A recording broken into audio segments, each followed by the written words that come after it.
देवभूमि में प्राकृतिक आपदा। बांग्लादेश में हिंदुओं के खिलाफ हिंसा। वैक्सीनेशन का आंकड़ा 100 करोड़ के पार। आर्यन को नहीं मिली राहत, अनन्या पर आई आफत। नमस्कार, वेब दुनिया के weekly program news of the week में मैं रूपाली बर्वे आप सभी का स्वागत करती हूं। चलिए जानते हैं सप्ताह की खास खबरें विस्तार से। देवभूमि उत्तराखंड में मानसून की विदाई के समय भारी बारिश से चारों ओर तबाही के मंजर दिखाई दिए। इस आपदा ने एक बार फिर लोगों को केदारनाथ त्रासदी की याद ताजा कर दी। 17 से 19 अक्टूबर 3 दिन तक हुई मूसलाधार बारिश के चलते राज्य में 65 से ज्यादा लोगों की मौत हो गई। राज्य में कई स्थानों पर सड़कें नष्ट हो गई और भूस्खलन के कारण कई मार्ग अवरुद्ध हो गए।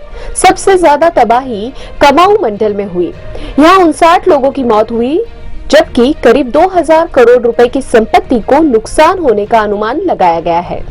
मंडल के नैनीताल में सर्वाधिक 35 लोगों ने आपदा में अपनी जान गंवाई। हर जिले में आपदा राहत कार्यों के लिए जिलाधिकारी को 10-10 करोड़ रुपए की राशि दी गई है।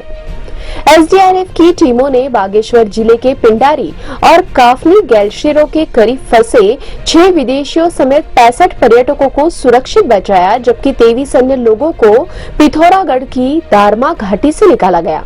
उत्तरकाशी के हर्षिल से हिमाचल प्रदेश के छितकुल तक के रास्ते में लापता एक ट्रैकिंग दल के 5 सदस्यों के शव बरामद हुए। बांग्लादेश में दुर्गा पूजा के दौरान अल्पसंख्यक हिंदुओं के खिलाफ सुनियोजित तरीके से हिंसा की साजिश रची गई। दरअसल एक दुर्गा पूजा पंडाल में कुरान रखे जाने के बाद बांग्लादेश जल उठा। पूजा पंडाल में कुरान रखने वाला कोई और नहीं बल्कि एक मुस्लिम इकबाल हुसैन था। दर्जनों मंदिरों में तोड़फोड़ की गई, हिंदुओं के घरों को जलाया गया। इस हिंसा में हिंदू समुदाय आधा दर्जन से ज्यादा लोगों की मौत हो गई। इस हिंसा के सिलसिले में अभी तक 450 से ज्यादा लोगों को गिरफ्तार किया गया है और करीब 70 मामले दर्ज किए गए हैं। अमेरिका के धार्मिक स्वतंत्रता आयोग ने बांग्लादेश की घटना पर गहरी चिंता जताई है। उसने पीएम शेख हसीना से अपील की है कि वे दोषियों के खिलाफ कार्रवाई करें।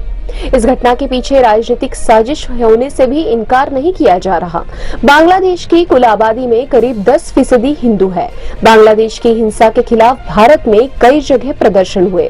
संतों और राजनेताओं ने भी इस हिंसा की तीखी स्वरों में निंदा की है। अयोध्या से मैं जगत गुरु परमहंस आचार्य केंद्र सरकार से मांग करता हूं कि बांग्लादेश और पाकिस्तान में नारकी जीवन जी रहे बचे खुचे हिंदुओं को भारत ले आया जाए और भारत में रह रहे जितने भी मुसलमान हैं इनको पाकिस्तान और बांग्लादेश भेजा जाए, क्योंकि पाकिस्तान और बांग्लादेश भारत का हिस्सा है। उन हिंदुओं का क्या दोष है जो लगातार नारकी जीवन जी रहे हैं। ये सरकार की, वहाँ के सरकार की सोची समझी रणनीति है कि हिंदू मारा जाए। हिंदू जो बचे हैं बांग्लादेश के अंदर वो पलायन कर जाए, वहाँ रहने न दिया जाए। और वहाँ नहीं है, भारत के अंदर भी बहुत सारे ऐसे स्थान हैं जहाँ पर उन लोगों का अत्याचार बढ़ रहा है। बांग्लादेश का तो बड़ा गंभीर मामला हो गया है और उस पर भारत सरकार को सख्त कदम उठाने की आवश्यकता है। बाबरी मस्जिद मामले के पक्षकार रहे इकबाल अंसारी ने भी हिंदुओं के खिलाफ हुए इस हिंसा की कड़ी निंदा की है। हम तो ये चाहते हैं कि पूरे दुनिया में, पूरे देश में, चाहे वो हिंदुस्तान हो, चाहे वो पाकिस्तान हो, चाहे वो बांग्लादेश हो, किसी के ऊपर अत्याचार नहीं होना चाहिए। ये सरकार की जिम्मेदारी बनती है कि अगर देश में जो है, एक देश में किसी जात, एक विशेष जात के ऊपर कोई गलत जो है काम लोग करते हैं तो उनके खिलाफ का जो है कार्रवाई होनी चाहिए। वैश्विक महामारी कोरोना वायरस के खिलाफ भारत की जंग को उस समय अहम मुकाम हासिल हुआ जब कोविड टीकाकरण के मामले में देश ने 100 करोड़ डोज के आंकड़े को पूरा कर लिया। भारत में टीकाकरण की शुरुआत 16 जनवरी से हुई थी। 6 अगस्त को देश में टीकों की दी गई खुराकों की संख्या 50 करोड़ तक पहुंच गई थी। वहीं पीएम मोदी के जन्मदिन पर यानी कि 17 सितंबर को 2.5 करोड़ से ज्यादा वैक्सीन लगाकर भारत ने अपना ही विश्व रिकॉर्ड तोड़ दिया। 100 करोड़ का आंकड़ा छूने में भारत ने 10 माह से भी कम समय लिया। इस उपलब्धि पर प्रधानमंत्री मोदी ने राष्ट्र के नाम अपने संबोधन में कहा कि हमारे देश ने एक तरफ कर्तव्य का पालन किया तो दूसरी तरफ उसे सफलता भी मिली। भारत ने 100 करोड़ वैक्सीन डोज का कठिन लेकिन असाधारण लक्ष्य प्राप्त किया।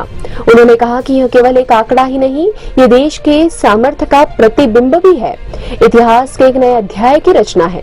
ये उस नए भारत की तस्वीर है जो कठिन लक्ष्य निर्धारित कर उसे हासिल करना जानता है। हालांकि इसके बावजूद विशेषज्ञों ने टीकाकरण की गति बढ़ाने की बात कही है ताकि तीसरी लहर के असर को खत्म किया जा सके। इस बीच 23 अक्टूबर केरल में एक दिन में ही 563 लोगों की मौत का आंकड़ा सामने आया है।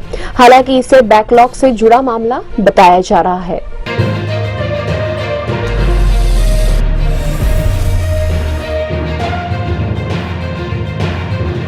ड्रग्स केस में फंसे शाहरुख खान के बेटे आर्यन खान अभी भी जेल में हैं। 20 अक्टूबर को उम्मीद थी कि वे बाहर आ जाएंगे, लेकिन कोर्ट ने उनकी उम्मीदों पर पानी फेर दिया। शाहरुख खान अपने बेटे से मिलने ऑर्थर रोड जेल भी गए और 10 मिनट की बातचीत में भावुक भी हो गए। बॉम्बे हाई कोर्ट अब 26 अक्टूबर को आर्यन खान की जमानत याचिका पर सुनवाई करेगा। आर्यन खान के व्हाट्सएप मैसेज के जरिए कुछ खुलासे होने की उम्मीद है।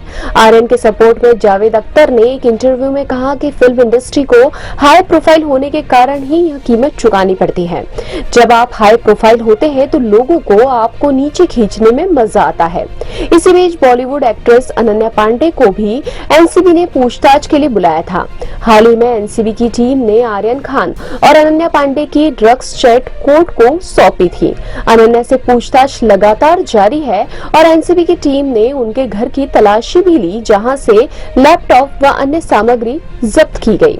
इस बीच इस मामले में एनसीपी नेता व महाराष्ट्र के मंत्री नवाब मलिक और एनसीबी के जोनल डायरेक्टर समीर वानखेड़े के बीच भी जुबानी जंग जारी है।